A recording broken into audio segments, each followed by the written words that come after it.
And good morning, Dave in the AM, the Cornbread Man here on from the Cornbread Nation studios.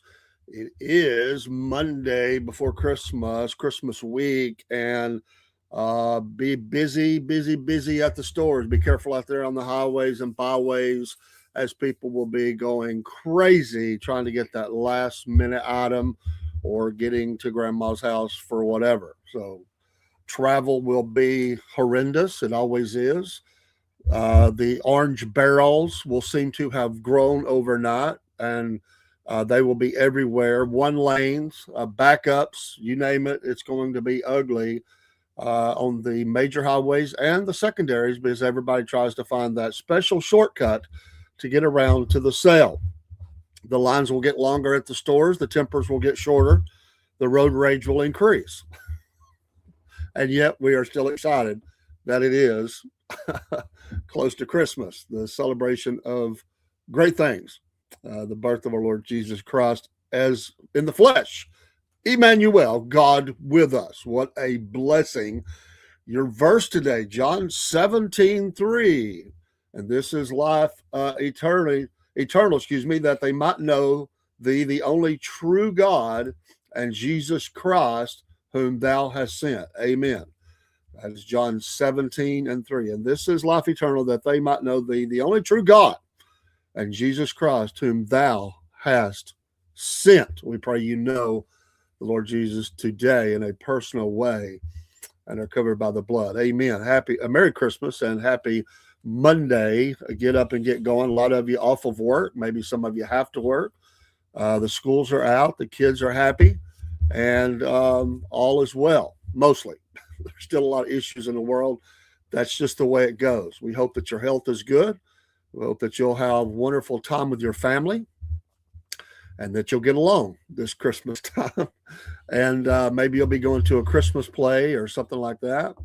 Those are always nice, or Christmas dinners along those lines. We have a little recitation we do on our Sunday closest to Christmas. I still preach, but a couple of years ago, I asked a guy to sort of head this up in the church. He's a preacher as well, and we kind of go through the Christmas story with song and the reading of the story from Luke, and it is a blessing. Have different people that will sing various songs. We sing congregational songs as well. And everybody seems to like it. He done a fine job of that. For some reason, last year, I think we didn't do it. I don't remember why. Maybe it just slipped up on us and we forgot to even ask about it. Somebody said, hey, we didn't do that thing, and people like it. And so this year, I made sure that I made the request, and we did that. In fact, he still had his notes in his Bible for that. If you're a preacher or a Christian or something, you look in your Bible. That's where you probably slip that invitation to, that note or whatever. You see it every time you turn to that portion of the Bible and open up, it'll fall out, whatever. And that's usually where we keep a lot of notes at. That's why our Bibles are always bulging with papers that look like they're sticking out, as we're bad to take those things and say, oh, I'm going to keep up with that, put it in my Bible. And I'm bound to see it because I'll turn in my Bible. And then you do, but you end up forgetting about it again, leaving it in there. And you see it again the next time you go to that part of the Bible. You go, oh, there's where that paper's at. We tend to have a lot of notes and sermon notes, scribbles, little things that you do. We have a lot of that. This is the one that says goodbye. That's the one it is. So thank you for your comment. And may you not answer for that in a hard way. That's the guy. I just deleted it. If you want to come back and do it again, we'll ban you. That's what you want to play this morning. New people stopping by who need the Lord. Amen. And we'll pray for them. I hope your coffee is good today. The coffee is excellent. It is steaming, as you see. Good morning there on Instagram. Blessings to you today.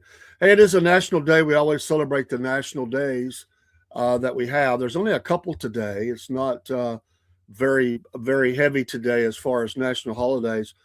Today is National Date Nut Bread Day.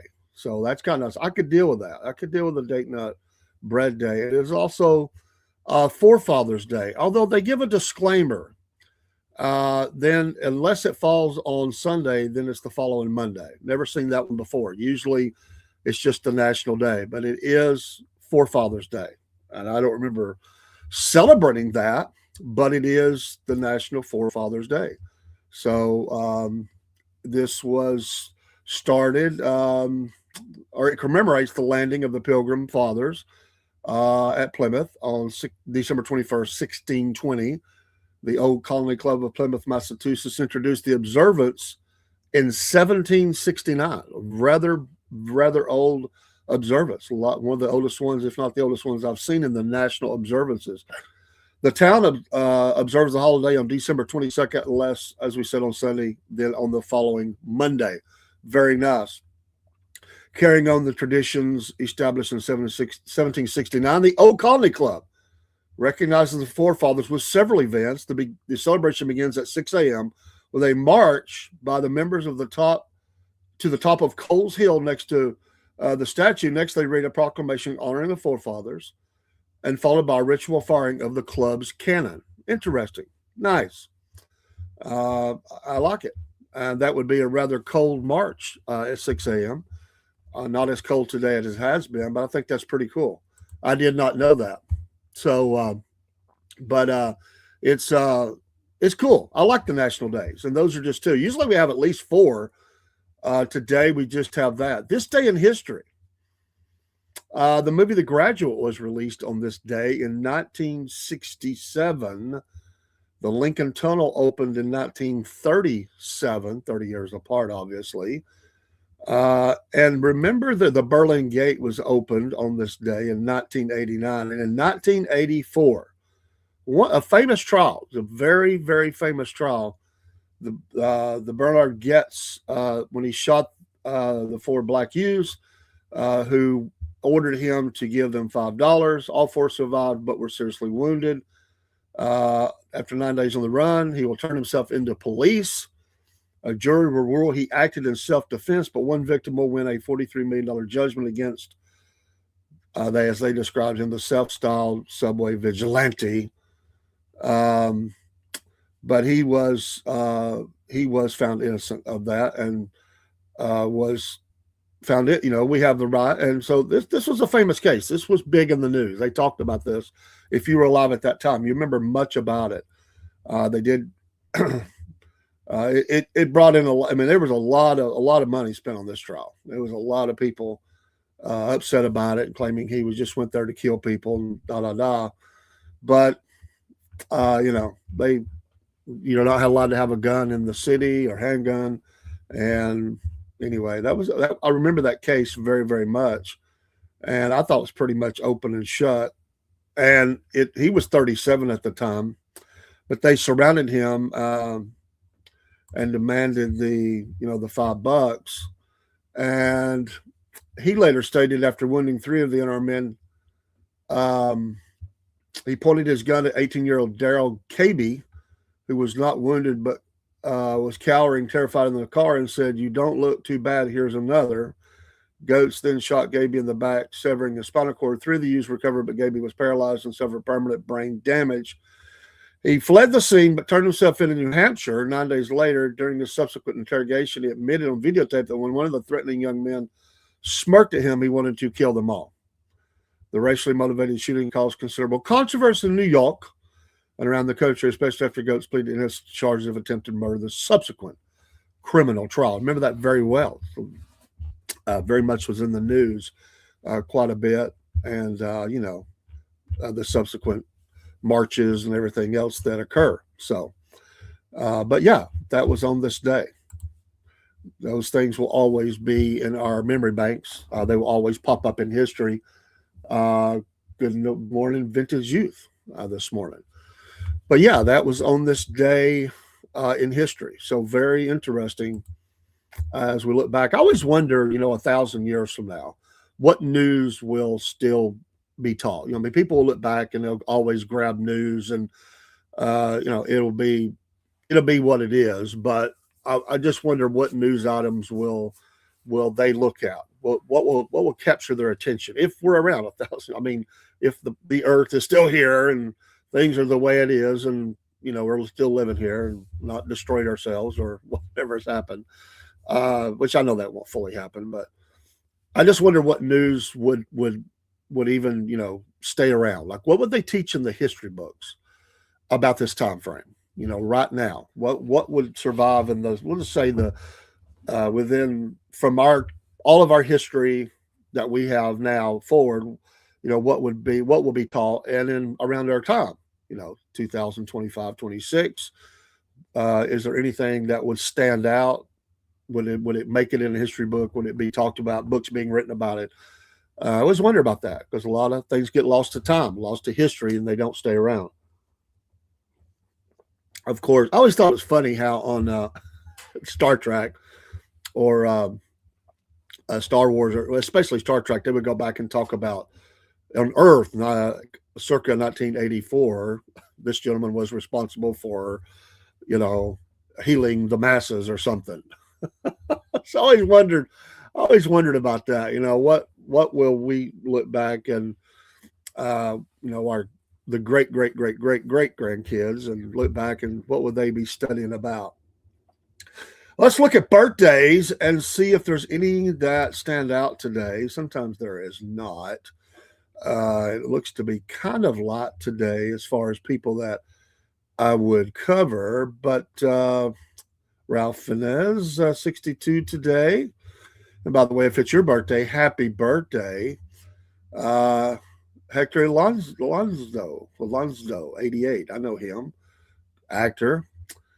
Chris Carmack's 44 today, another actor. Aiden McGraw, very young, 16 today. Ted Cruz, we know him, 54 years old today. Very controversial figure in his own right to some. But happy birthday to all those. Hello, Cutter. How you doing today? And good morning to you. Hope you are well today. Merry Christmas to you, and we hope that you are good. And hopefully you are done with your shopping if you shop, and unless somebody does it for you, and that you're going to be visiting with family hopefully this Christmas season.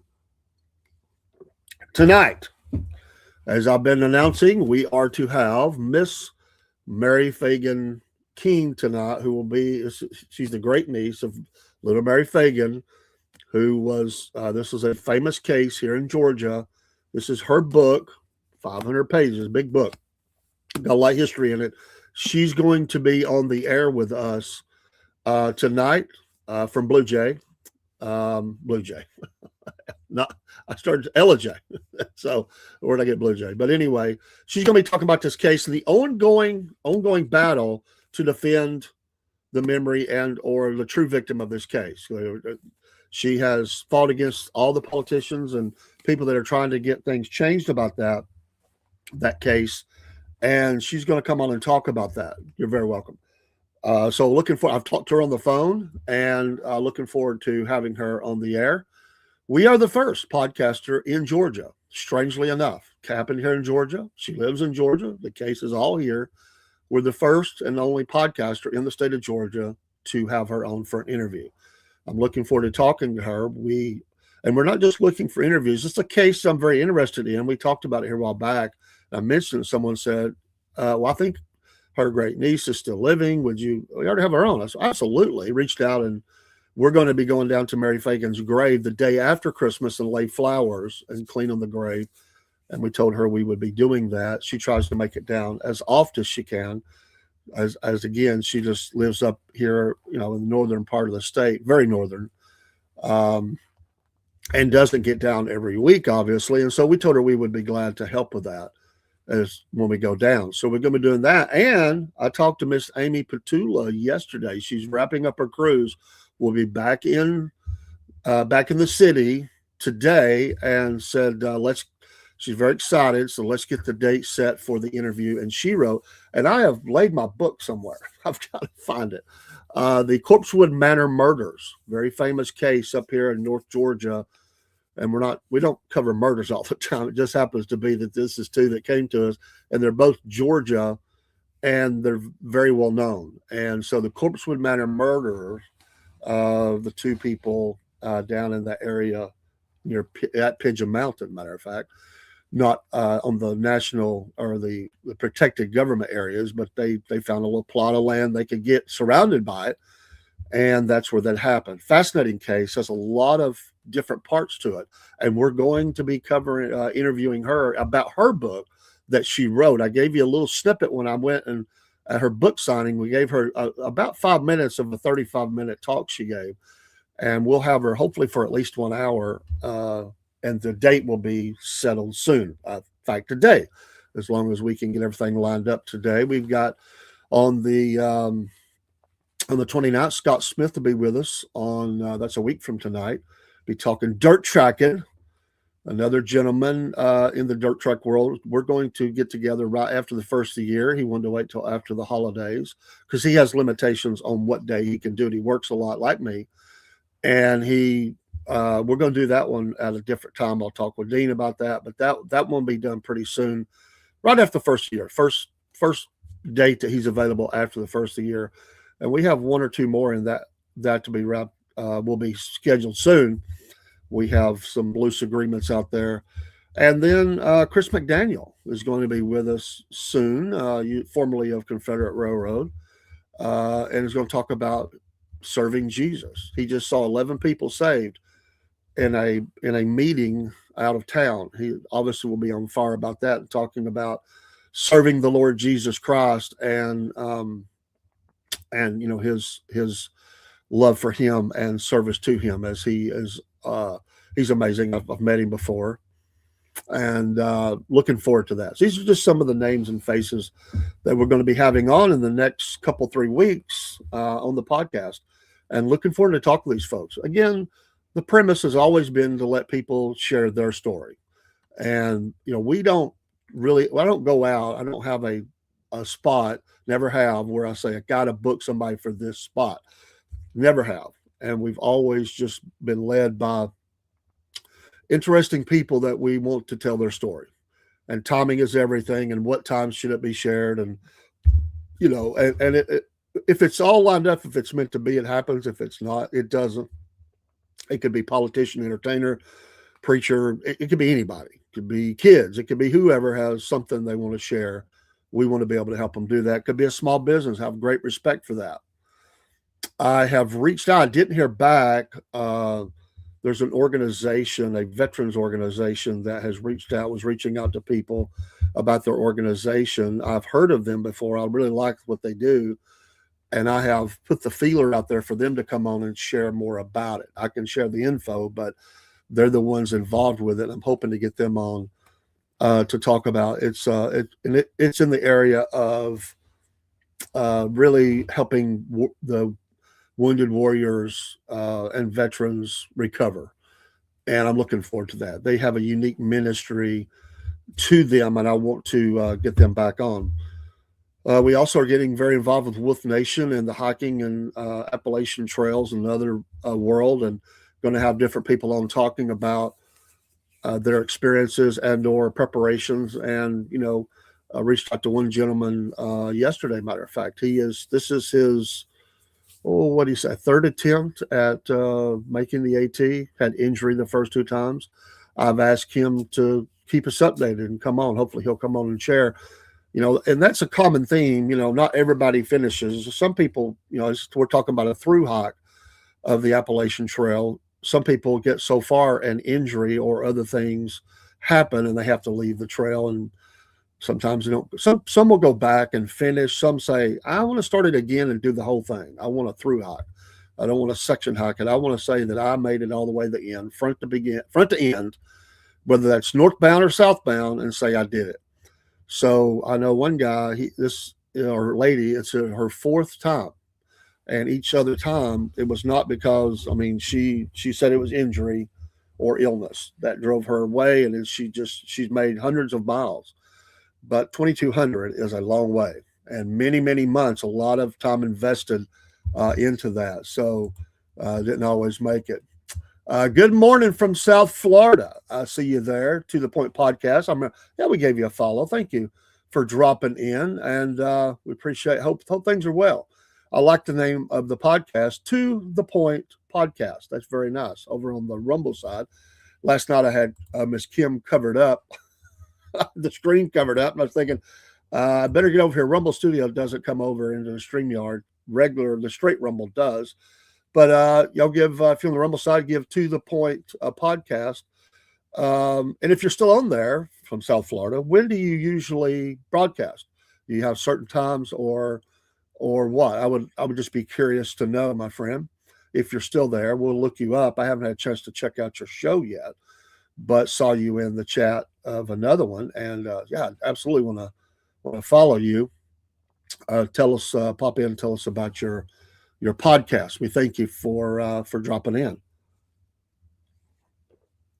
It is Monday, as we say. We hope you're off of work. Somebody has to work. Somebody has to do the stores or restaurants, all those things. But if your factory or something is down, or school, we hope that you'll enjoy the time. We know how it is. It'll fly by, and you will have the days will just, they will move along fast. You'll be back at work. I know how it is. But try to enjoy it. Really, really do try to enjoy your time as you're off with family or kids or grandkids or no kids or whatever. If you're traveling a little bit, be careful out there, as we said. And, again, take the time, enjoy it, and don't worry about work. I always say it when people take time off or have time off, they take the work with them wherever they go. Sometimes there may be reasons that you have to. You got some things going on that you have to keep up with it. But as much as you can, separate yourself from work. You need that. Everybody needs it. I had a friend years ago. This has been 20 years ago, probably. Maybe not quite that long, but it's been close, if not 20 years. And I remember he actually started his own business. We used to work together, and he would always preach to people around him, take your time off, because a lot of people would sell their vacations. I mean, you could get money for them. It's your time. It's your benefit. So if you don't take them, nowadays they just pay you for them automatically, but people would cash them in, as they say, and they would get an extra check. And they did that because, well, they probably needed the money. And I get it. Everybody needs money. But if you never take time off, you're going to burn out really bad, and you won't realize it. And even if you don't burn out, which I think you do, I think you don't realize it. You need that time away to recharge the batteries, as they say. But you also need that time away to spend time with your family. And I found myself on both sides of that before, being a person who cashed those in or whatever, and used them for expenses, travel, whatever, to go do a one-day thing or something, but never really took the week or two off. I'm blessed to be at the company that I've been at for a long time, so I get 5 weeks off. That's a lot of time to use throughout the year. It's nice to have. And around the year 2000, so this goes back, 25 years ago, I had never taken a vacation. I had worked all those years and had never taken a vacation. My sons were 10 and 6. Now, we had done some weekend stuff where I'd have a weekend off and we would go out of town for a day or two, but I never took a really full week or 10 days or whatever. As you kind of place your days, you can get 10 days to 2 weeks, depends on how you're able to, what they'll let you have off. And we went to Florida in the year 2000. We went to so many things. We did Universal Studios. We did Busch Gardens. We did SeaWorld. We did something else. And I'm trying to remember what it was. Anyway, we went to the beach. We had a beach day where we went down and just enjoyed our time on the beach. And my family just loved it. And I was under so much stress at work. And it kind of gave me a chance to reboot the system, kind of get back to work, make some changes that I had been just working myself to a frazzle. Wasn't getting the support I wanted in this particular area, and went back with that vacation convinced me to make a change in 2 ways. One was to make a change on the job, to change what I was doing because I wasn't getting support, and go back into the role that I was. I was much happier. And number 2 was never to not take a vacation and take my family somewhere and do something. That was the change that happened for me in the year 2000. 25 years ago, I got smarter. I'm still not very smart, but I did get smarter. I started doing some things that was beneficial. My son, my oldest son, well, they both do, but my oldest son especially, he still talks about that vacation. it meant so much to him being 10 years old. I mean, wow, here we are, mom and dad, brother, they're having fun. And, we're going to the first event. The first place we went was Busch Gardens. After we took the first day and kind of relaxed, and we went to Busch Gardens. I do remember that.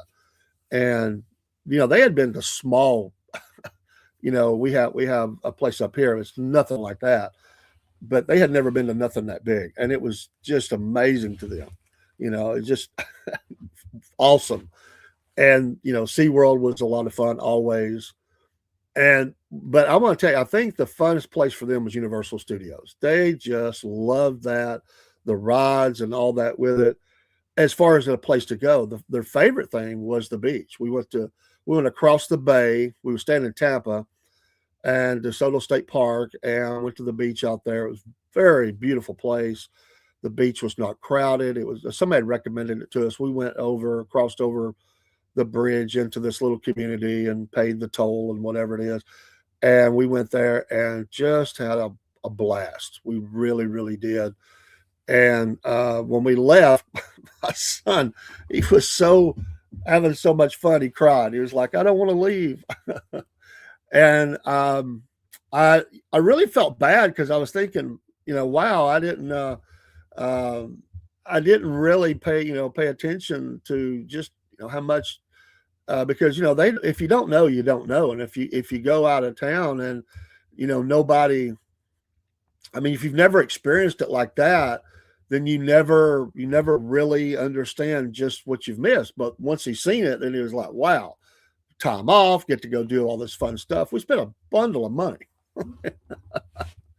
And I remember that trip coming back. We got back. We was on the other side of Atlanta, and we we almost broke down. We had a alternator going out. I couldn't believe it. It was a nice car, just one of them things. That particular brand, it just 8 alternators. I ended up having to put 3 on that car through the time that we had it. Well, I had the warranty, just get them replaced. But we were on the other side of Atlanta, and we're starting to lose. It's stopped feeding the battery, so now it's dark. We got the headlights on and all that, and my wife was like, "What are you going to do?" And I thought, well, I do not want to stay a night in a hotel. I don't want to have to stop in Atlanta. I want to go home, and so said a prayer. Lord, help me get this family home. I don't want to be on the side of the road. I don't want to I want to go home. And so we turned off the air conditioner, rolled down the windows, and we made it home all the way. When I got home, the car died, and that was it. Battery was fully gone. I think that last mile or two, the lights were fairly dim, but there was nobody on the road, and we just went home. And the next day, I got it fixed. So I want my family to be home. I'll never forget that. It was like, oh, don't want to be on the side of the road down here. Took a chance and said a prayer, walked on faith, and came on home. That was a great time, though. And so I just say all that to say, if you're having some time off, enjoy it. Do something a little different with the kids. Throw off the routines. Don't do the normal. You're going to have to do some of it. Christmas time, it just is kind of does that. But do something a little different. Make it special. Make it when your kids are grown, or grandkids, when they're grown and they look back, make them think that was pretty dang cool. Make it a great memory. Kids, you just never know what they're going to latch on to and what they, that's why those memories. And my kids always, my grandkids, the one that lives with me, she will say, let's make memories. That's her way to describe that. Let's make memories. And we do our best to do that. So we go off and we do something and make a memory out of it and have a ball. So I hope you're able to do that as well. Well, it looks like in the news we're chasing after another tanker. Is this the 3rd or 4th tanker? We're getting some oil out of Venezuela. So I guess if they'll keep shipping them, we'll keep taking them and bringing them over and offloading it at Galveston and stuff. So but we'll find out. But they were supposed to be in pursuit of one last night, and we will see. lead story today. There is a major announcement today for Mar-a-Lago from the president at 4:30 Eastern Standard Time today. Announcement. I'm not sure what they're going to announce, but I know Pete Hegseth is going to be in tow. So absolutely is going to be something militarily going on. Lead story on Newsmax is Israel warns U.S. Iran missile drill might be cover for surprise attack. The Iranian Revolutionary Guard Corps missile exercise could be covered for surprise attack on Israel. IDF Chief of General Staff Lieutenant General Eyal Zamir warned the Trump administration over the weekend. We'll see. I know they're after us to hit them again. You know, in relation to the 20 points of the plan for Gaza, I mentioned last night as well that Hamas was still in power. They're rushing to get to phase 2, which will be the governing board that will move things forward for building and who's going to be where and all that. Mike Huckabee said disarming Hamas absolutely going to happen. So I had said it looks as though they were moving forward without Hamas being fully disarmed. So he's hearing that too, and they're saying that that's going to happen. But at this point, Hamas is not fully disarmed. They have, and there's still ongoing fight. I wish we would get out of the middle of this. And Marco Rubio says Gaza peace impossible if Hamas won't disarm. Well, my friends, do you expect them to? That's the idea that they're a terrorist group. Why would they disarm? If you have an organization that has vowed to go to their grave fighting what they see as their mission, they're not going to disarm. And so you're going to have to force that. Things got ugly. They didn't want them going into Gaza City and rooting out the rest of the Hamas. Well, you're going to have something in place. Looks as though I think what might happen is they want to put a force in there that's made up of international and not let Israel be the lead on it. So it won't be this whole Israel against Palestinian. It would be a force of soldiers from different nations, including Arab, and make them stand down. So I think that's probably the way they're going to get away from the bad news that was coming out about the attacks into Gaza. We will see. Witkoff, Ukraine talks over the past few days were productive. Those are blowhard headlines. You can say that all you want. How many times have we heard this? Productive. We're close. A deal may be in place. We're within days, 2 weeks. These news headlines are they're bogus. I don't buy one bit of it. I think they're just trying to keep everybody in the belief that they're really close to something good happening here. Not going to happen. So I don't buy that.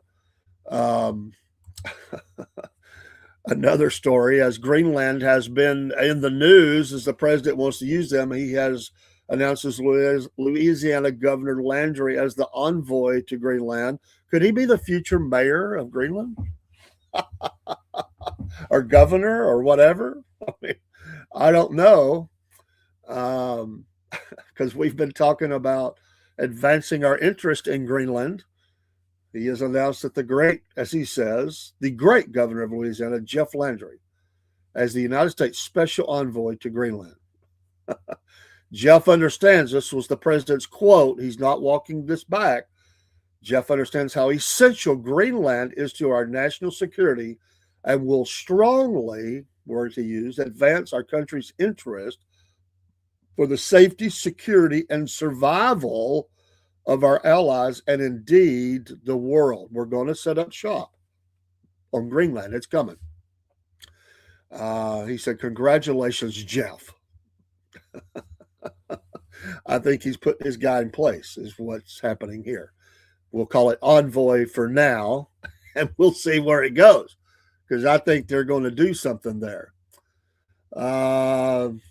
Zelensky doesn't want the war to end, and Europe doesn't want the war to end. Therefore, it's not ending anytime soon. Agreed. We talked about this last night. Those headlines are a joke. I just don't, they're sound bites. It's like, oh, hey, we're going to have a deal in Russia. Oh, it makes me feel good for Christmas. No, I will be willing to bet on Christmas Day, whenever it officially becomes Christmas Day in that region of the world, there will be a massive, massive, maybe a record volley of missiles and or drones flying into Ukraine and in towards Russia on that day. It'll be the Christmas gift that keeps on giving. I mean, that is what's going to happen. It is not going to be. They're not going to sip tea and discuss future plans. It'll continue to be that. There will be a massive. I predict that. Instead of the famous stand down on Christmas Day, this is going to be the in action. What else here? Trump leans on son-in-law Kushner for tough talks and difficult diplomacy. Yeah, they're trying to prop up Witkoff, the special envoy. He has no government experience before this. He seems to need. He's sending in the shock troops. This Miami meeting, I find it funny. This row was on display, it says, this weekend as Kushner and Witkoff hosted Russian negotiator Kirill Dmitriev in Miami for talks on the latest proposals to end Russia's war in Ukraine. And they also met with Turkish and Qatar officials who discussed the fragile truce between Israel, Hamas, and Gaza as they look to implement the second phase of Trump's ceasefire plan. This is all going to blow up. Oh. The lengthy session Saturday with Dmitriev followed several weeks of shuttle diplomacy, with Witkoff and Kushner meeting most recently with Russian President Vladimir Putin in Moscow and Ukrainian and European diplomats in Germany and Miami. Is this like a mafia meeting? They're all in. Remember, they all Miami, Cuba, Havana. We bring the mafia dons together. It sort of reminds me of. The American envoys held further talks with Dmitriev on Sunday as they wined and dined him. It didn't say that, but that's what it is. Come on over to Miami. We'll have fun. We'll do drinks. We'll go to a couple of shows. The weather's nice in Miami. Let's come on over. We'll talk. We'll set you up in a nice suite, a 5-star hotel. You'll have a good time. You can go back and tell your boss, we really want a deal.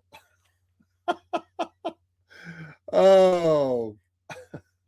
Witkoff, a longtime pal of Trump's, is seen by some inside the administration as an oversized character who has traveled the world for diplomatic negotiations on his private jet and does not miss an opportunity to publicly praise the president for his foreign policy acumen, the official said. You better watch out, Mr. Official, whoever you are. If they find out, you won't be an official much longer. Oh, Kushner has his own complicated business interest in the Middle East and a sometimes transactional outlook to the diplomacy that has distressed some officials in European capitals, a Western diplomat said. Again, mystery sources here. Still, Kushner is seen as more credible negotiator than Witkoff, who is viewed by many Ukrainian and European officials as overly deferential to Russian interests during the war that began with Moscow's invasion in February 2022. Kushner is a bit more of a track record from the first administration, said Ian Kelly, retired career diplomat and former U.S. ambassador to Georgia, that would be the country of, not the state, who now teaches diplomacy at Northwestern University. Kelly stressed, however, that the jury is still out on Kushner's intervention. Well, this is all coming out because of failures to get a deal done. The 28 points became the 20 points. They're no closer to peace in Russia, Ukraine. Hamas is not disarmed. They can't move forward. It's what I talked about. This is the big push. So yeah, I just don't see. Maybe I'm wrong. Sometimes Trump can pull one out of the hat, but I don't think he's got much push going on here anymore. They've pushed about every button that they can, from money, big deals, pressure, threats of tariff, other restrictions. It's having China put pressure on, which I doubt they put much pressure. I just don't think that we're going to see. I don't think we're going to see a deal. I don't think it's going to happen. But if it doesn't work, it's going to put a pale over the second half of the term. I promise you. And if the midterms go bad, it's going to be hard to get things done in the second half. And that's what the liberals are pushing for. Let's take some seats. We'll point out that he's not done this or he's done this and we don't like it. He's against you. Let's win some seats, and we'll stonewall him at every turn. And the president really, even with all that support, has really turned. I mean, and I've said this for a long time, decades. I do have concerns over presidential overreach with executive action. You know, you may like what the President Trump does mostly or all of it with that, but that same can be said. We've seen it by others, and I give a lot of leeway to the president and their ability to get things done, but at the same time, we can't bypass Congress, and they use the executive action because they can't get deals done, and there's enough Republicans that will fall away and pigeonhole him into where he can't get anything done. So it's became his administration. I don't know what the numbers are, but it seems as though ruled by executive action. And I always thought that was dangerous, and that seems to be where we're going, and that's what's happening. So we'll see. Ongoing U.S. airstrikes in Syria against ISIS targets, looking like one city in the central part of the nation. They do not have the whole of control of the Syria. That will continue to happen as the president says, we will get you for killing of our soldiers. So those are going on. Lindsey Graham, you always got to like it when Lindsey's got a quote. We didn't obliterate Iran's desire for nukes. Oh my gosh. Amid reports that Israel is warning President Trump that Iran is rebuilding its infrastructure to restart its nuclear weapons program. Yes, there he is. Senator Lindsey Graham, Republican South Carolina, acknowledged that while Iran's nuclear sites were obliterated, its desire. Now we're going to bomb on desire. Its desire for nuclear weapons was not. Are you idiot? How do you stop the desire? There's a lot of people desire stuff. There's people in jail that desire to be free. I'm going to let the Israelis talk to President Trump about it. You're going? I can't stand that guy. But here's what I learned on my trip. We obliterated their nuclear facilities, but we did not obliterate their desire to have a bomb. Have they tried to open up enrichment in other areas? I think they may have. Are they trying to rebuild their ballistic missile force to overwhelm the Iron Dome? I believe they are. I mean, this guy, listen, South Carolina, you're conservative. We appreciate that. For mostly, we could do better in this seat, okay? There's better options. How much is Lindsey Graham taking care of South Carolina? Could you please get him off of the international scene? A boy named Lindsey. That's right, bro. He is such a hater, war hawk. Oh, the Trump people administration deserves a lot of credit for getting a ceasefire in Gaza. He wants to move forward phase 2. It's been 90 days now. What did I learn on this trip? You know, that's what happens when you let him fly around. That Hamas is not disarming. You had to go there and figure that out. They're rearming. Well, he really shows his intelligence, doesn't he? Hamas is not abandoning power. They're consolidating power. That's what the military intelligence people in Israel told me. Well, what do you expect them to say? One, it's true, whatever's left of Hamas. Well, yeah, they just promote the next guy and they continue on. I mean, but did you really need to be told that by Israel? Oh, that's what the IDF told me. That's what our own people told me. Peace in Gaza will require some more, here's that word again, force. He likes that word, force, Brusky. So I am all for a stabilizing force. He has to clarify. I'm all for boards of peace. Now, this is Lindsey. Here he goes. He just salivates at war. He said, but you can't have a board of peace. You can't have a stabilizing force in Gaza until Hamas is disarmed. They're not being disarmed. There's nobody coming over the horizon to disarm them. So I would urge President Trump to meet with Prime Minister Bibi. Is that what he's called now, Prime Minister Bibi? I believe that would be Netanyahu. We're on first name basis here, buddy. We're going to call him Prime Minister Bibi. I've never saw that listed like that. Next week and come up with a plan. He's going to urge him to meet with Bibi, Prime Minister Bibi, next week and come up with a plan. Put Hamas on the time clock. If they don't turn over their weapons and stop rearming at a date certain, I would unleash Israel on them. That's what I would do. Well, listen, Lindsay, we know what you would do. Hamas terrorists remain resolute to their fight to the death, to their death. Graham concluded, there is no pathway forward to peace as long as Hamas has their arms and they intend to stay in power. They're doing both. They instead intend to stay in power. They're not disarming. And I think it's going to come down to Israel to do that unless there's a changing event on the ground. I see no effort by Hamas to voluntarily disarm. I see no effort for them to give up power. Quite the opposite. As to Iran, they're up to no good. This is the best we have to go on this mission. Seriously, they're up to no good. How many entities around the world could we say that about? They're up to no good. Oh, there's some. Let's just get him the seat to teach at Northwestern too, or some major university, international affairs. Professor Graham, who has no experience whatsoever, but we'll put him in a class. That's what they do. They give him a little. We'll give him a special honorarium, and he'll go in and he will teach the Middle East, the conundrum of the Middle East by Lindsey Graham. They're up to no good. Of course, Iran is up to no good. In many ways, the mullahs, sure, but the people, I mean, they're just trying to live. But he's wanting more war over there. You know, he's got the Russia-Ukraine right where he wants it.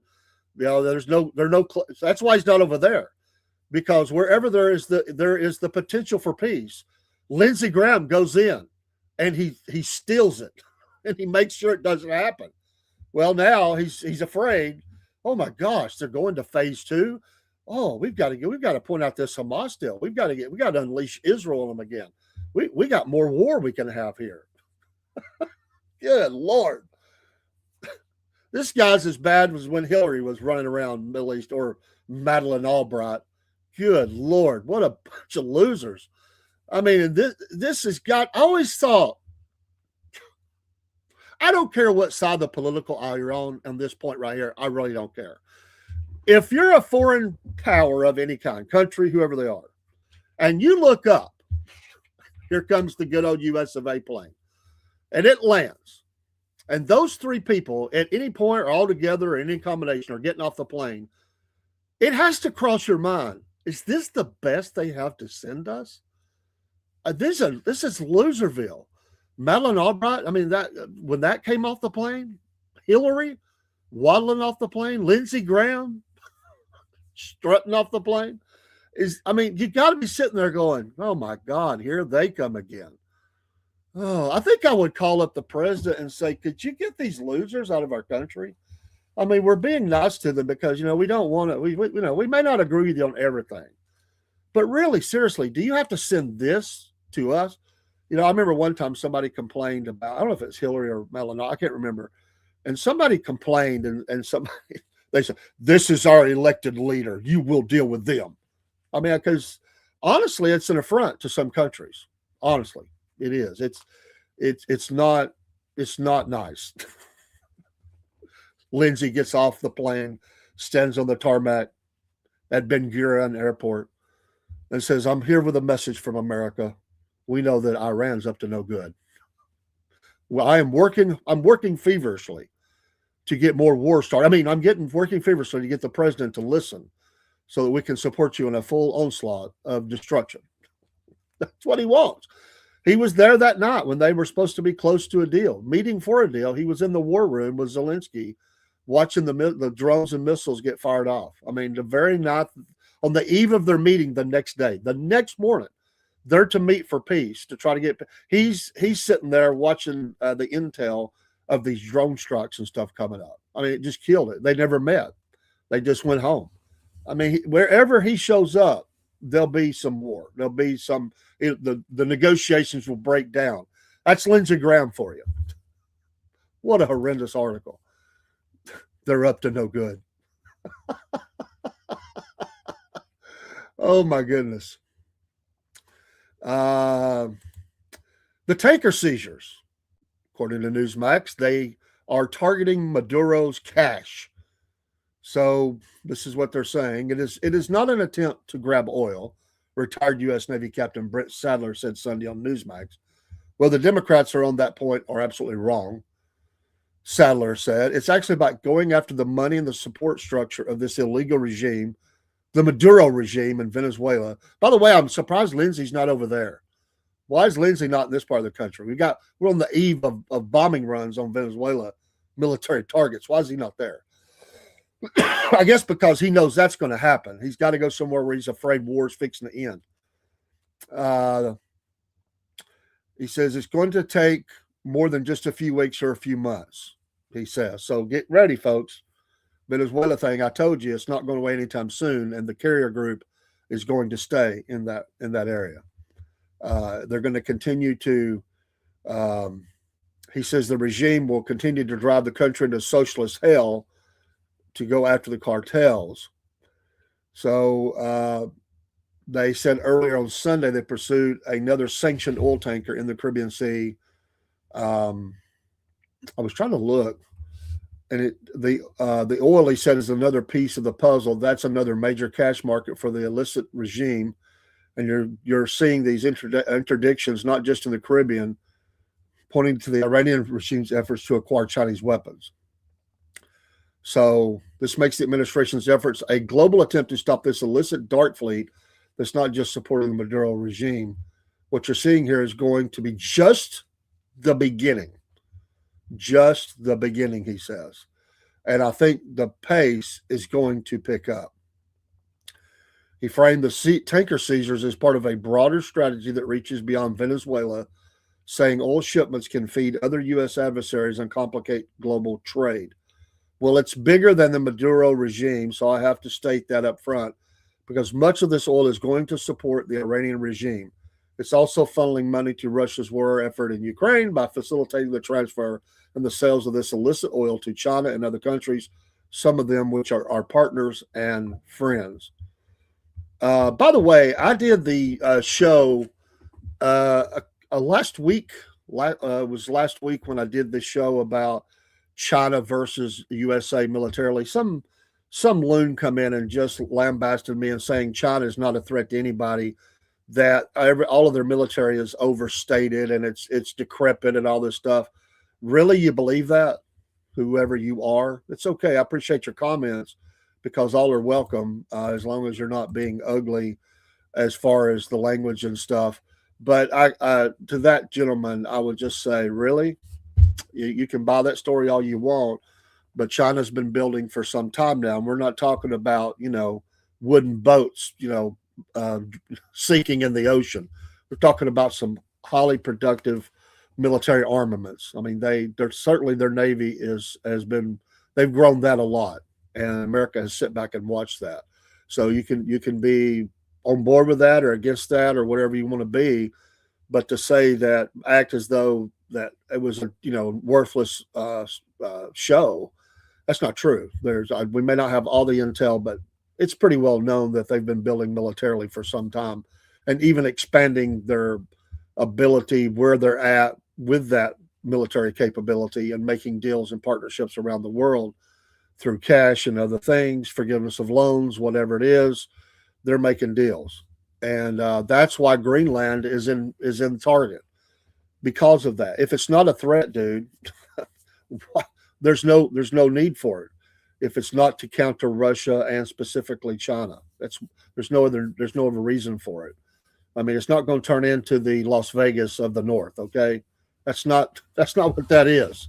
We're not going to be having families departing off of the Delta Airlines coming into the Greenland, for tourism. That's not what that is. it's to put a heck of a lot of military capability there, to put heavy bombers there. And yes, I'll say it, probably missiles. If I had, that's probably one of but to be able to have stockpiles of stuff that we need in that region of the world. That's why it's important. And it's going to happen. This is amping up into a global, check, counterpoint, check, check mark, checkmate, all that against the other powers. And definitely President Trump's vision is in this. I don't think he came up with this alone. I think this has been presented to him by the Joint Chiefs, and people in the military circles have said this is something that we need. And he said, okay, then let's do it. Because that's what he does. He's the art of the deal guy. He's like, okay, we'll do it. Let's get it. We need it. It's going to make America safer, stronger, whatever. We can counter these other people. Let's do it. It's obvious. I mean, he was. When did you ever hear President Trump talking about Greenland in the past? I don't remember it ever being a focus. But when he got elected again, that all of a sudden, like overnight, Greenland became a talking point that we got to have it. It's kind of died down a little bit, but it hasn't went away. It's behind the scenes. They let that story die down a little bit. They're putting other things in place. But this announcement of the envoy and stuff, that's all going to ramp up. It's coming soon. I think after the first of the year, you're going to see a lot of news pop out pretty quick. And that's seemingly what this gentleman was saying is there's more coming. It's going to take some time. There's a lot more coming. So this all ties together. So all the puzzle pieces absolutely fit together when you're looking at that part of the world. So around the world, not just that part, but around the world. But for God's sakes, can we get Lindsey Graham? Let's take his travel pass. Who gave Lindsey Graham the travel voucher? Can we cut his funds? Who paid for that trip? If it's you, voters of South Carolina, could you call him home and tell him to get home and take care of things at home? We don't need him over there. It's the last person you need on a fact-finding mission to Israel or anywhere else. Good grief! When we land in Greenland, Lindsey Graham will be there. I'm telling you, he'll be one of those. He'll be like McCarthy, stepping off the ship. The landing craft. He'll be coming on with a cigar in his mouth and sunglasses on, saying, "We have landed. The Lindsey has landed." I wouldn't doubt he's salivating at the idea of being able to go over and look through Maduro's papers and stuff in his office. He wants to sit at the desk. I mean, I'm telling you, this guy's a war hawk, man. He just if there's not war close to happening, he'll stir it up and get it started. That's what he does. And if a war is about to end, he's going to make sure it continues to go. This guy's itching for it. He's been salivating over this. Can't stand that guy, man. He's not a good person. He's not. I just do not care for him. But he is entrenched in South Carolina. Nobody even comes close to beating this guy. It's a seat they have hold of. I just wish it was a better person. I just don't care for him. And at one time I heard a lot of stuff he was saying. I didn't notice that part of it. It was, he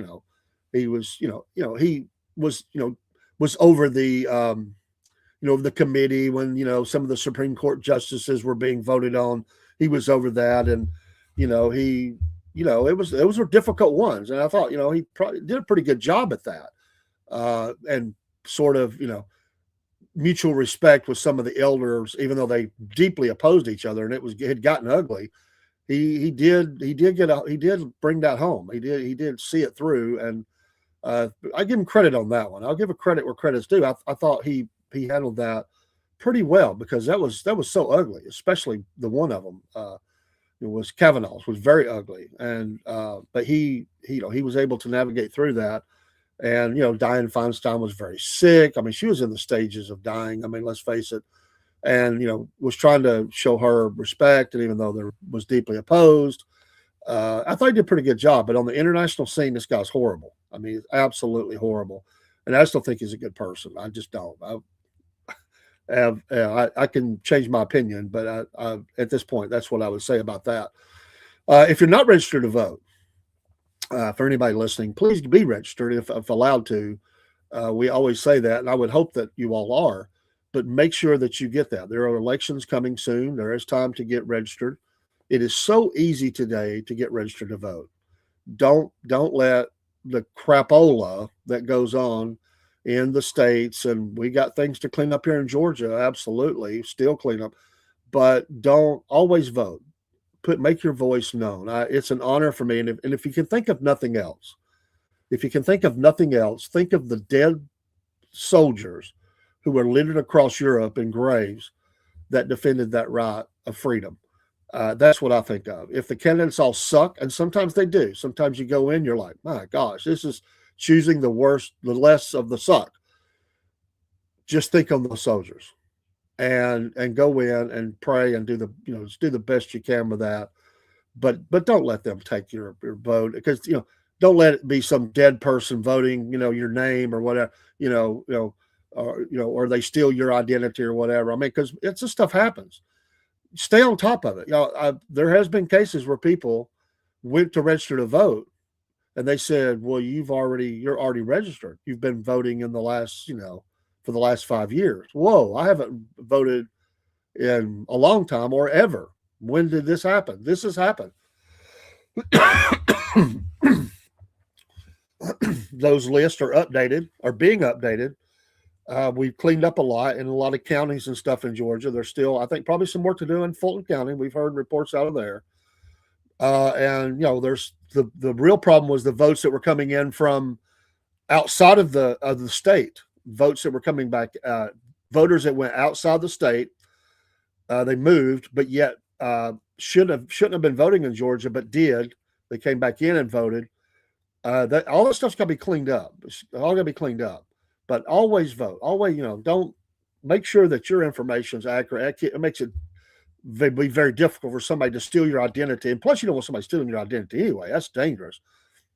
In voting in your name. Sigmund, I was a poll watcher in Lata, how you say that? Lata County, Idaho. There's no point in voting, you're saying. Also, my second vet grandpa wished he hadn't served, and that was in 1990. I learned by experience. Well, okay, I appreciate your comments, but I have seen elections that were very close in my area, and it come down to one vote. I mean, once you do have the runoff, that one vote is going to get that person in. So, with all respect to World War II vet grandpa, we have been able to flip votes here and bring them back home conservative. I can't speak for the rest of the nation. What I can speak on is as a poll worker, and have been for the last few years. I've been at most levels of this. I've been involved with, and I can tell you that it is we do a good job here in the northern part of the state. I can't speak for anything else.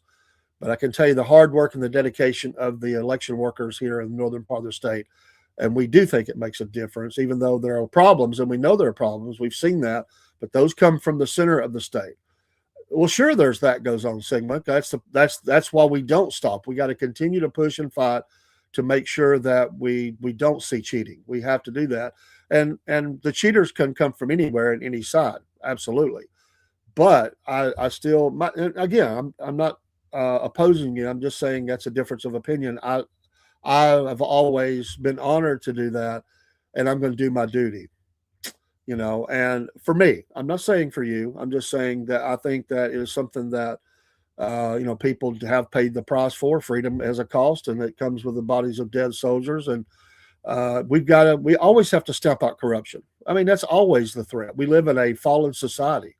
We live in a society where the total depravity of man. What do we expect going to happen? We know there are good men that will stand up, men and women who will stand up, but there's always going to be that wretched of society who tries to steal, who desires power and will do anything to have it. Good people have got to stand against that and check it. If we don't, we turn it over to them and say, have at it. I just never have liked that mentality to sort of put your head in the sand and just say, do whatever you're going to do. I hear that from people. Absolutely. I've heard that, but I definitely have always served. My dad was always a voter. I went as a young boy and observed the process. I certainly get it. A lot of politicians are sleazy. A lot of people in power are sleazy. I get it, but that's not all of them. And I know some good people that are involved, and they're trying their best to make a difference. And I've seen elections here that they tried to force candidates down our throat, and the voters of our area said, not going to happen. And we voted in the opposite. And that power machine was out trying to make that happen. And we checked it, we stopped it. That's because voters got out in force and voted. And let's be honest, if it wasn't, this is one of the points that I make. It is not, listen to me good. If everybody says this, because we hear this, is there cheating goes on? Yes. If all of it was a cheat, there are people that would never have been elected. Never. Because why would they let somebody they absolutely oppose and hate get in? No, they wanted their person in. If it was all a cheat, you would never see good people that get elected, that stop, stonewall, push back, slow down bad things that have happened. And so you don't see that. We see the shock in their faces when they think, well, they got this in the bag. I can tell you when Sonny Perdue in Georgia beat Roy Barnes, I was watching Atlanta media that night. I really thought that Roy Barnes would win, but North and South Georgia stood up tall and voted for Sonny Perdue. I can still remember they were laughing and cutting up. It was like they were having drinks around the bar at the local, watering hole on the channel. They were also happy, and somebody said something in one of their ears, and you could see the guys like, what? Oh, and they started getting all serious. And some other counties had came in, and the vote started swinging. They were in disbelief, and for about 15 or 20 minutes, they're just trying to get information. They stopped laughing. They stopped cutting up. And then they said, could it absolutely be that Sonny Perdue could win and be governor of Georgia? And the shock, it just hit them. You could see it. They were like, this ain't supposed to be happening. This is the same thing that happened when President Trump, the first run against Hillary. They had already that was in the bag. They had it. Oh, she's the first woman president. It's going to happen. Hillary, power to the women, the liberal women. We're going to win this thing. Bombshell. They thought they had it. They were partying. And then that shock came in. Those certain states, all of a sudden it put it in doubt. You saw them getting very serious, like, wait a minute. He could win this thing. So it doesn't go the way that they think it's going to, or even with the schemes, the cheating, the people coming back at the midnight hour, pushing through ballots, the ballot drop boxes, which I hate. They've moved those inside now in our county. I don't know if they did that across the state, but the drop boxes are inside instead of out where you can just pull up and drop them in. You got to come there in hours and stand there in front of them. It's right beside the counter in my county. It's right there. They're watching everything you're doing. They're there. You can only do it during hours that they're open. And they're, so we saw that. Certainly there was cheating. Certainly in Georgia, there's been cheating. Absolutely.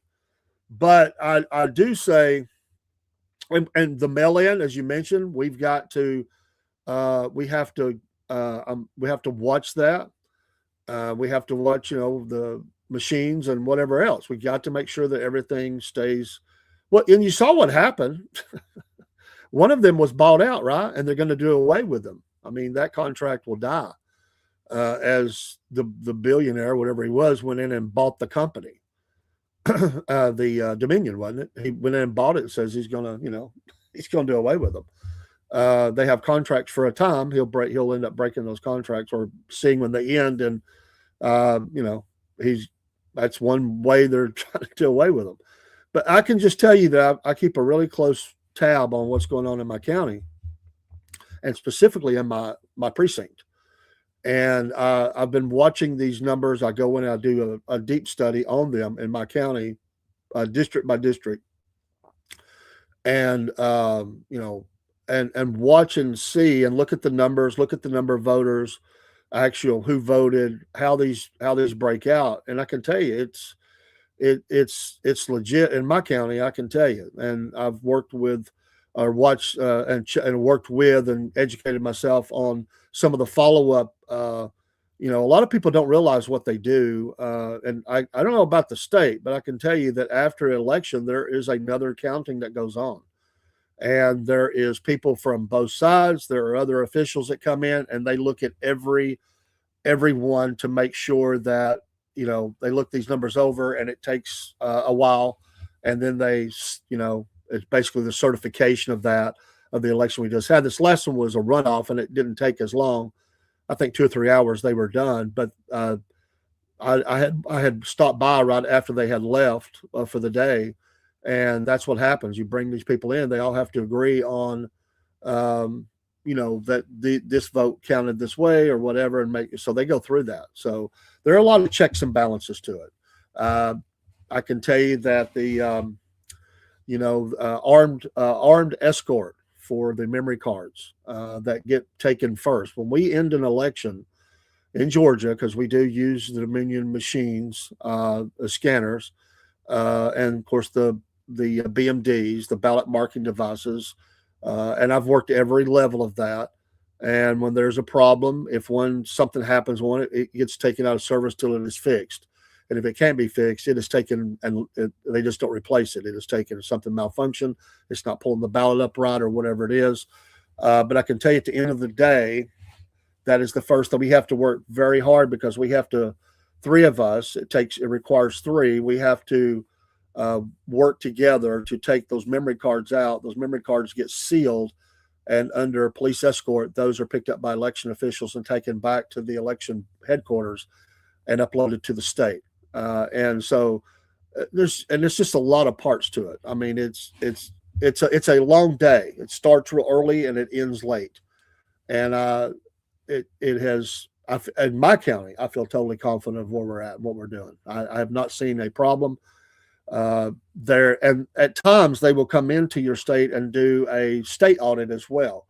We were not selected this time. I think it was the county next to us was selected the time before, and they do even a deeper dive, and they go in and do an audit of your county.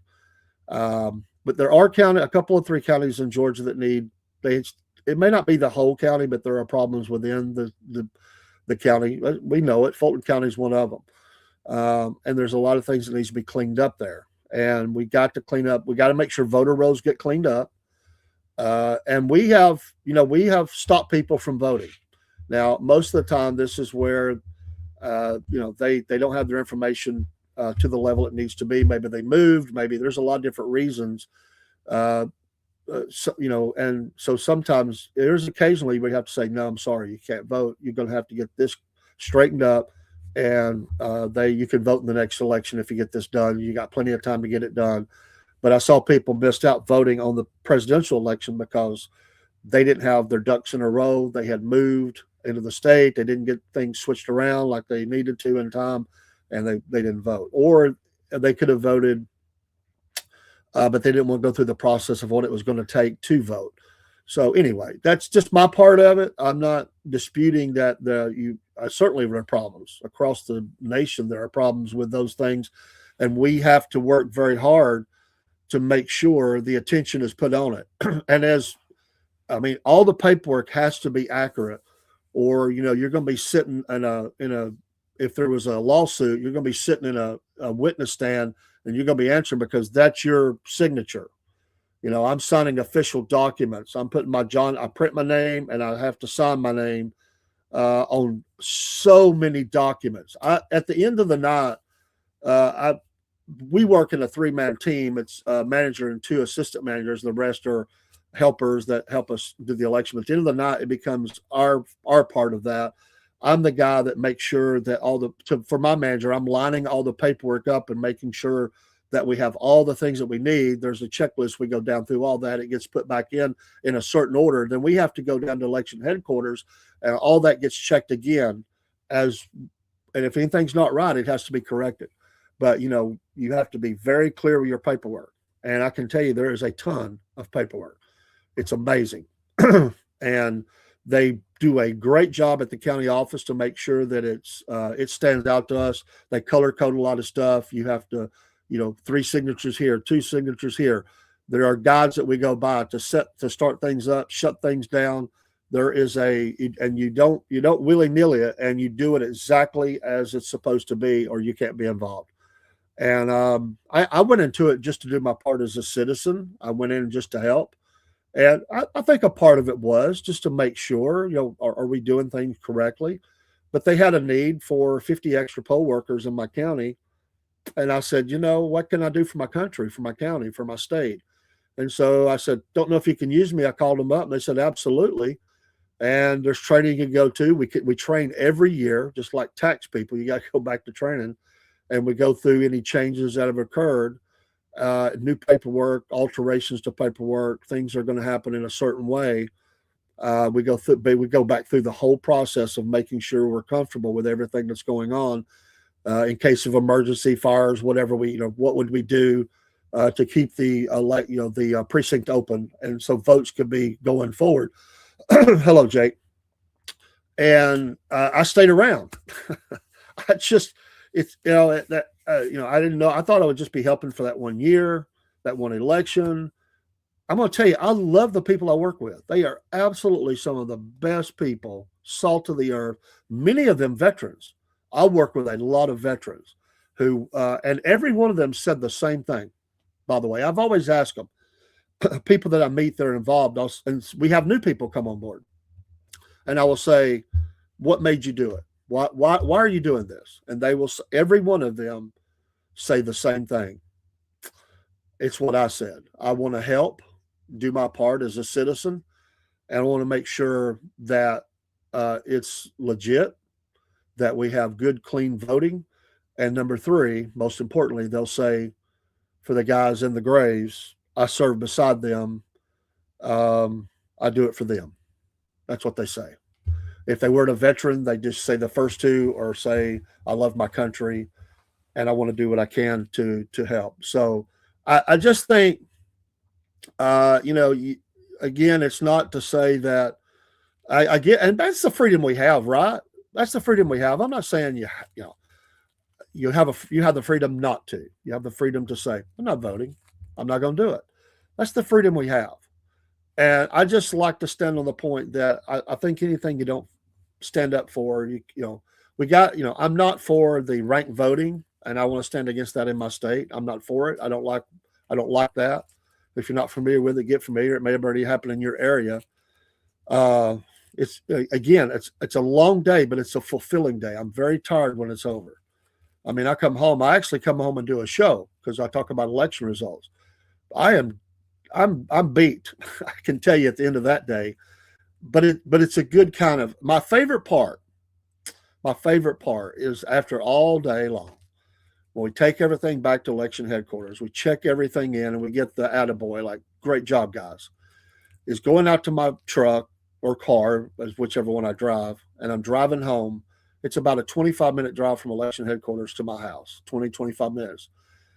And going home, I don't know how to describe it. It's the feeling that you did something that means something, and you did it well, and there's just a satisfaction there. It's I don't want to say sacred moment, but it is there's something about it that makes you feel like you've done something above and not I would say beyond, but you did your duty. I guess that's what I would say. You did your duty.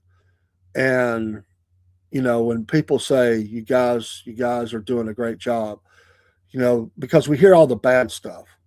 And when you got people and they have people over them and they have people over them, and everybody is trying to get that, and we did a good job. And it takes all of us to make that happen. One person can't do it.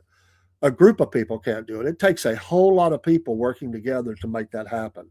And I see the work that goes on, the setting up of the precincts beforehand, all the move of equipment, making sure that things work, got to get things fixed in the precinct, got to make sure that experience is there, got to run off the troublemakers if they show up, the people trying to campaign when they're not supposed to, listen to the people come in trying to act up, making sure that our signage is up, making sure that our disabled are taken care of, moving them to the front of the line, making sure they have a comfortable process, making sure that people don't talk in the voting area. The list goes on and on. And every once in a while you have a jackleg that comes in and, they're put straight, like, you're not going to do that or you're not voting here. You'll have to leave. And they're just knuckleheads. They're just trying to be disruptors. We don't see a lot of that, but I have seen it a little. And then people that, try to get smart with you. You've done nothing, but they act like you're, Satan's spawn or something because, you're obviously part of the cabal. You're evil. How that makes me feel. How angry that makes me. that people think that I'm part of some kind of, like I'm in some sort of scam, that I'm crooked, or I'm doing things wrong. Boy, it burns me up. And you can't stop it. They're going to believe what they want to believe. And you can put evidence in front of people and they will never believe it. But I feel dang good about what we do. And I'm just saying, for my part, this is not even a response to the comments. This is just, I'm just saying, for me, I feel dang good about it. And I absolutely love that my manager is he served in two different branches of the military. He still works as a deputy coroner. This guy's in early 70s. Fantastic. Love the guy to death. And, just love the people I work with. They're just amazing people. And they all love America. Every single one of them. They love America. And they want to do good. They want to, and most of them are, born again Christians. And they want to do good things. So anyway, that's my take on that. Didn't mean to go that long with it, but I got 3 elections coming up. Maybe 4. Could be 4. Matter of fact, it might be 4. Because we've got the special election for MTG spot. That will almost undoubtedly be a runoff. So there's 2 elections right there. And then we'll have the primary for the midterms. We'll have the primaries. That's going to be one. We could have runoff out of that, and then we will have the election. So I mean, there's a lot going on. It's going to be a busy year in elections here in Georgia, especially in the 14th district, of which I am. Many southern states have governors that's going to be changing. They're termed out. And so it's Florida, Georgia, Alabama. There's many of them, many more than that. I think 36 states are changing governors. 36. Think about that. It's a big election. So a lot of change going on. But anyway, God bless you all. Merry Christmas. Kind of a heavy note, but if you love something, you're passionate about it. And I just love to, I don't mind covering that. I hope it's not boring to you. I want you to get more involved. Ask the hard questions. Get the freedom. Use your Freedom of Information Act. Pull information. Look for injustices at any level, whether it's judicial or elections, whatever it is. Always stand against that. That's what we do as citizens. We always call out stuff. We hold people accountable. And when we find injustices, we got to fight to make it right. Absolutely. And there are people out there working their tails off to try to make it a better, to make America great again, to make it great, to keep it great, whatever you want to say, to stop the bad people of the world from doing bad things. Somebody's got to stand on that wall. Somebody has to stand there and do their part. I don't see everything. I can't tell you what goes on in Atlanta, but I can only do what I can do. There are other people at different levels that are doing those things. I'm working locally, and I believe that is important in our country, to work locally, because if you don't manage that, forget it. It's not going to matter anyway. All these down ballots, you've got to work that and keep that legit. Vote for the school board. I absolutely know you can vote school board members out, bad ones. Get the right people in there and hold them accountable. I don't care if they're appointed over the water board or whatever it is. Hold these people accountable to their job. Do it respectfully, but do it fairly and honestly and firmly, and make sure that people are doing their due diligence to do right. If you find it, it's not always, by the way, it's not always criminal that they tried to do something wrong. They may have been mistaken. Maybe they just didn't know about something and they get corrected. I've seen that too. But to say listen, there'll never be anywhere on the face of the planet this idea of a 100% clean election. You know why? Because there's always going to be one person somewhere who's at least one who is a no good, and they're going to try to cheat. That's just the way life is. It's a fallen world. It's a sinful world. We got to stand up and hold people accountable and say, hold on, you're not doing that. And call it out and, make them, it's either corrected, they're fired, they're put in jail, whatever it is, whatever the case is, whatever the level of punishment needs to happen, and make sure it never happens. Do our best to make sure it doesn't happen again. The one thing we can always be counted on until the Lord returns, though, is sinful actions by sinful men. That's a given. A rabid dog is a rabid dog. You can't expect it to act any way different. You're going to have people that are going to act out because they are full of the devil, and they're full of sin, and it's all about them. Narcissistic people who want their own power, their own platform to do and feed themselves. They could care less about you. We're always going to have those people until the Lord returns, and we got to deal with it. And so what we can't do is just turn and say, well, whatever, No, I refuse that, you know. And we have a lot of Americans that do that. They're just living life. They're eating, they're drinking, they're getting married, they're having fun, celebration, they're singing songs, they're happy. They don't want to see the evil. They don't want to. There's a lot of people does that. I remember a good friend of mine. I mentioned him earlier. The guy that started the company. He said something to me one time. I was very changes going on in my life. This has been a long time ago. I mean, nearly 30 years ago. And anyway, I was studying something, and he said, "Be careful what you read." And I said, "What do you mean by that?" And he goes, "Once you've read it, you can't avoid it. I was reading the Bible. He said, your duty." He said, I want you to do that. He said, "I'm just telling you, I was kind of joking with you. When you learn something, a new truth, you can't ignore it now." And that's the problem. People don't want to be knowledgeable, so they avoid getting knowledgeable. They avoid studying or finding out what the truth is. He said, once you know the truth, then you have a duty. You're going to find you're changing your opinions on some stuff as you study that book. And he's absolutely correct.